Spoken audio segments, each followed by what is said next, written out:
Every single day that we wake up, we have been gifted the opportunity of choice. You can choose to be happy or you can choose to be sad. I don't care what your situation is. You should never allow your situation to define who you are as a person. The outside is the physical manifestation of what goes on inside the brain. Things do not just happen. No one just rear-ends your car. You don't just become broke. Broke is a mindset. Things don't just happen. Your pocketbook is not just below balance or on zero. You're not just overweight, just by chance you're just overweight. Things don't just happen. Your words can trip you. What you say can cause you to stumble. It can keep you from your potential. You're not snared by what you think. Negative thoughts come to us all. When you speak them out, you give them life. That's when they become a reality. When you say, I'll never get back in shape, it becomes more difficult. You just made it harder. When you say, I never get any good breaks, that stops the favor that was ordained for you. If you say, I'm not that talented, I don't have a good personality, that is setting the limits for your life. That is calling in mediocrity. So the recognition that negative thinking and unhappy states actually do nothing to change anything. If anything, they make it worse. So if there's enough awareness and you can suddenly look at that, and then you can ask yourself from the deeper perspective of awareness, do I want to continue to think these thoughts? Is that helpful or good? Do I really want that? Ask yourself, what is my limiting step? What is the one factor that determines the speed at which I achieve my goal, or whether I achieve it at all? Once you've answered this question, you can move on to making a plan for how to accomplish your goals by eliminating this limiting factor. Your ability to identify your limiting step is one of the best demonstrations of your intelligence, and your capacity to eliminate this limiting step is one of the best demonstrations of your overall competence in achieving anything you want. It's our thoughts that are manifesting this world. Now you could say that's a spiritual thing, and now I say not only is it spiritual, now it is fundamental basic science of the universe. And it says then the thoughts are creative. Well, if the thoughts are creative, then who is having the thought? And you start to realize I'm having the thought. Well, then the truth is simple.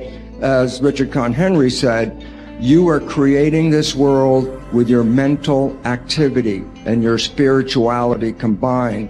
And then all of a sudden it says, well, then if I'm creating the world, then my original belief that when things didn't go right, I was a victim. The universe wasn't supporting me. You know, it's like, oh, I try so hard and the universe is not giving me things. It turns 180 degrees around. And it basically says this: we are creating this world. And then I say your mind is creating this world. Although you cannot change conditions or circumstance, you don't have to let them control you. We can't control what's going on outside, but we can control what's going on inside.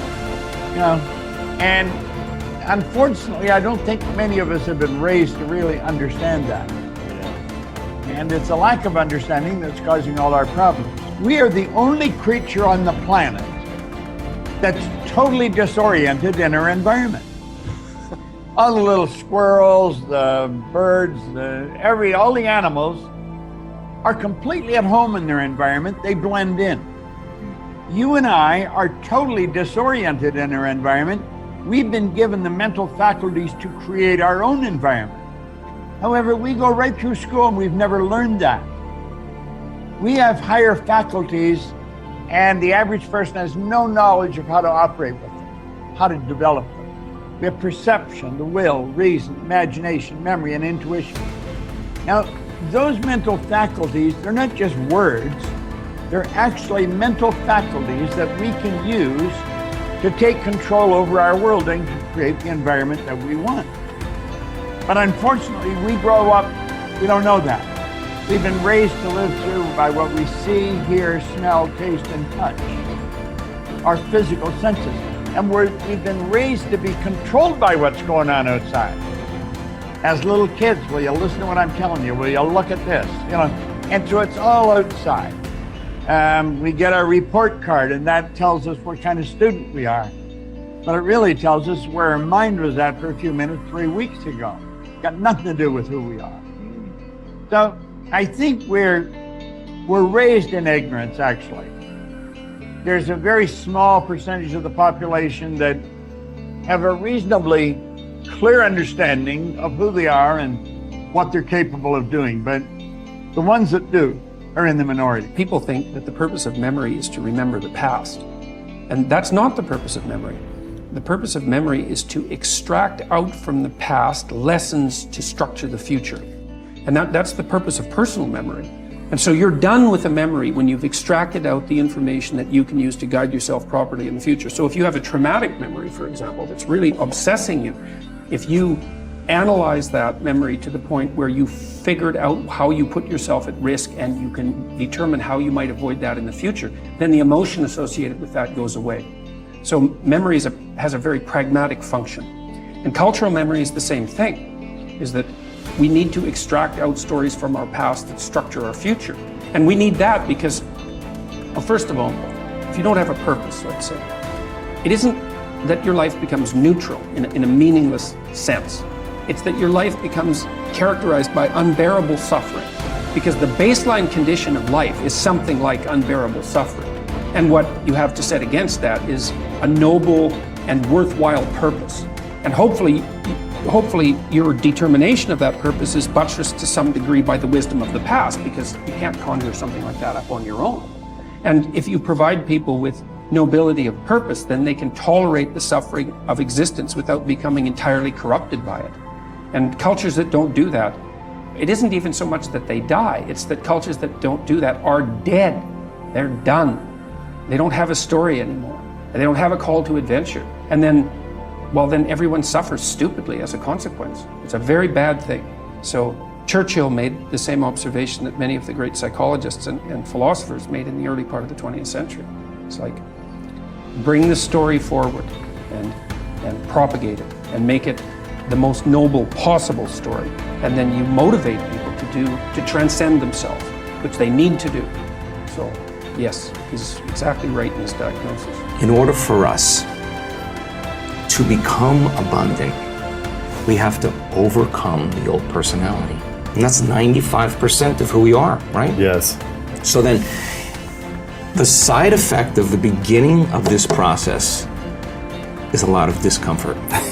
It is a lot of discomfort because you're stepping outside the known into the unknown, and now you can't predict. It's scary. No, It's you'd fearful. rather hold on to your lack. The pain, the and suffering. Rather tell the story of that. At least it makes you feel something that's familiar. Mm-hmm. When you step outside and you're saying, I'm not going to complain about money any longer. I'm not going to complain about I don't have any. I'm not going to judge other people who do. I'm not going to say I can. I'm not worthy. It's never going to work. All those things got to go.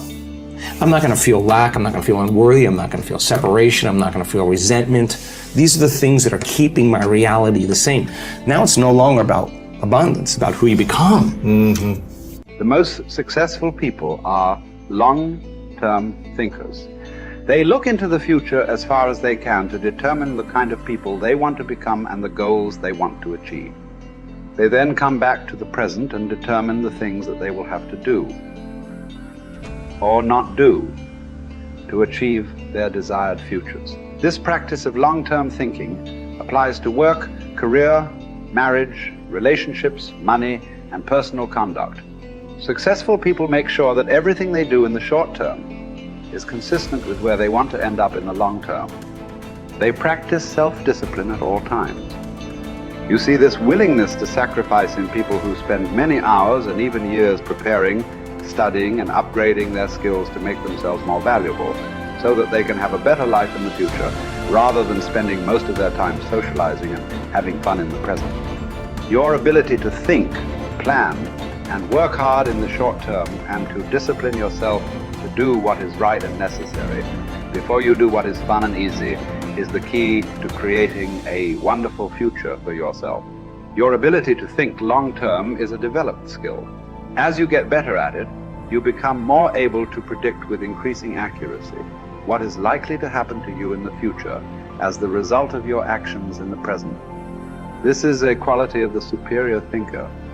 The common denominator of success was that successful people make a habit of doing the things that unsuccessful people don't like to do. And what were these things? It turned out that the things that successful people don't like to do are the same things that failures don't like to do either.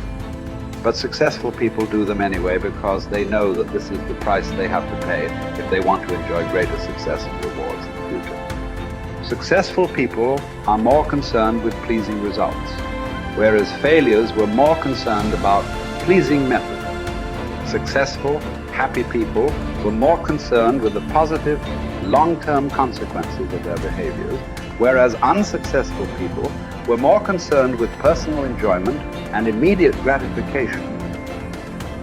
The top people were those who were more concerned with activities that were goal-achieving, whereas average people were more concerned with activities that were tension-relieving